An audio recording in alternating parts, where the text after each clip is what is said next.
Why did Jesus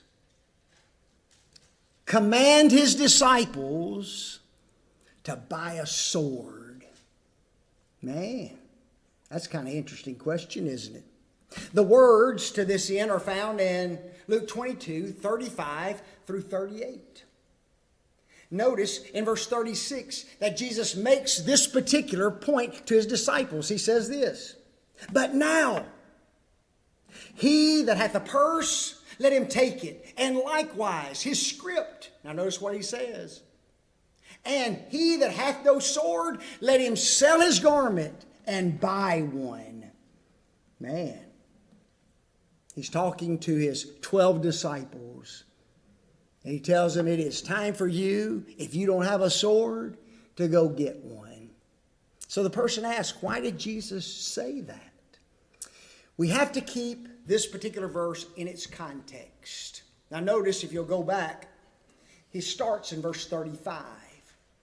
And in verse 35, Jesus talks first about what is known as the limited commission that he had sent his disciples upon. Notice it was limited to the lost sheep of the house of Israel. Matthew 10, verse 5. They were only supposed to go to the Jewish nation. They were going for a limited amount of time. Only for a few weeks were they sent out to the nation of Israel. Notice also that they were to rely upon the Jews for their nourishment and for their housing and for their protection. They were Jews going to Jews, and the Jews were supposed to take care of them. Jesus was trying to impress a principle upon the Jewish nation. It was this: the workman is worthy of his meat. The workman is worthy of his meat, folks. What a preacher gives to you spiritually is worth the physical blessings that you provide for him. And Jesus stressed that even 2,000 years ago among the Jews. Notice the question Jesus asked in Luke 22:35. "And he said unto them, When I sent you out without purse and without script and without shoes," notice what he asked, "lacked ye anything?" And they said what? Nothing. When he sent them out on that limited commission, their Jewish brethren took care of them while they were preaching and teaching the coming kingdom. But all that's about to change when it comes to the next commission, isn't it? Notice that he contrasts that first limited commission with what's about to transpire. Notice he says it with the words, "But now." But now. Things are about to get different. And the Great Commission was much different, was it not? Folks, this is a forever mission, isn't it? The other one was limited in time. You go out, you come back, and the mission is over. Not so. Once I send you out on the day of Pentecost to preach the gospel, from then till the time those men died, they were on the Great Commission, weren't they? Notice too, this particular commission went far beyond the borders of the land of Canaan. In fact, it went into the entirety of the world. This mission is going to take them into dangerous places, and this mission is going to subject them to some very evil individuals in the world. On this journey, he exhorts them to bring three things, doesn't he? Bring your purse, bring your script, and bring your sword. What does he mean by those three things? Number one, bring your purse. Bring your own money. You think the Gentiles were going to support a Jew preaching the resurrected Christ? Absolutely not. They thought he's crazy. They didn't even know why he was among them. They were also to bring their script. That's nothing more than a bag full of food. You must provide your own nourishment on this particular journey. And by the way, guys, if you don't have a sword, you better go sell your garment and buy one. So now the questioner asks, why the sword? One word will answer the question, will it not? Folks, the answer is obvious: for protection. That's why they needed a sword. They didn't have big highways, knife-paved 2 lanes back then. When you got off of that ship and you began to make your journey from one city to another, guess where you were? You were out in the wilderness. And sometimes you couldn't reach your destination in 1 day or 2 days or 3 days. So where did you stay? You stayed out in the wilderness, did you not? And guess what? There are scary things in the wilderness, aren't there?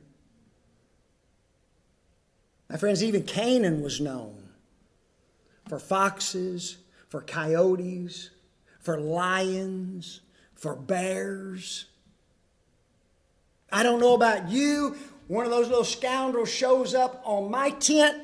I don't want to fight him with my own hands. I want a sword in my hand, don't you? I want something to swing at that joker before he gets to me. And 2, the roads were treacherous in those days. Thieves and murderers were commonplace in the first century. Behind every rock, around every corner, there could be a thief and there could be a murderer. And my friends, the law of Moses allowed self-defense. Notice Exodus 22, verse 2. If a thief be found breaking up, talking about breaking up your door, breaking up a window, and what happens to him? And be smitten that he die, notice this, there shall be no blood shed for him. If you killed a man entering into your house, then it was not eye for eye, tooth for tooth, life for life. You were protecting yourself, protecting your family, and the law allowed that. And now Jesus is continuing that concept, is he not? Take a sword with you. You may need it for your protection. I find it interesting that in the context, his disciples immediately speak up and they tell him, we have 2 swords with us right now. They were there as a group, were they not? And they were still traveling as a group. You know what Jesus said? That's enough. You got a group of 12 guys going around. You got 2 swords. You got plenty to take care of yourselves. Now here's a point we need to stress. My friends, Jesus never authorized the furtherance of his kingdom or even our own physical protection from persecution for his name's sake. He never did that. In fact, just the opposite is the case, is it not? When Jesus was in the Garden of Gethsemane, Peter drew his sword when that mob arrived, and he smote off the right ear of Malchus, the high priest's servant. And what did Jesus say? Take another one, Peter. No, he didn't say that. Put up thy sword into its place. My friends, the kingdom of Jesus Christ is not spread through violence and treachery and bloodshed.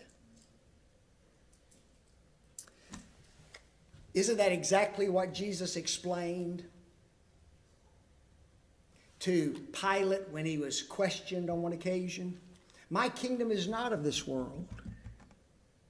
For if my kingdom were of this world, then would my servants fight, that I should not be delivered unto the Jews. But now is my kingdom not from hence.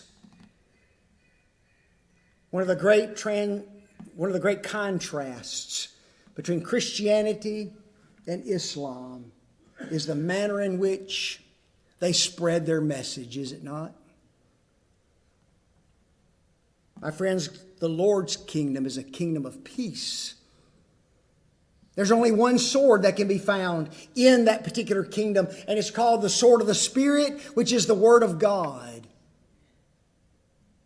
It is not designed in any way to harm the flesh. It is desired to cut into the very heart and souls of men and bring them to obedience to the gospel of Christ. For I am not ashamed of the gospel of Christ, for it is the power of God unto salvation. Romans 1, verse 16.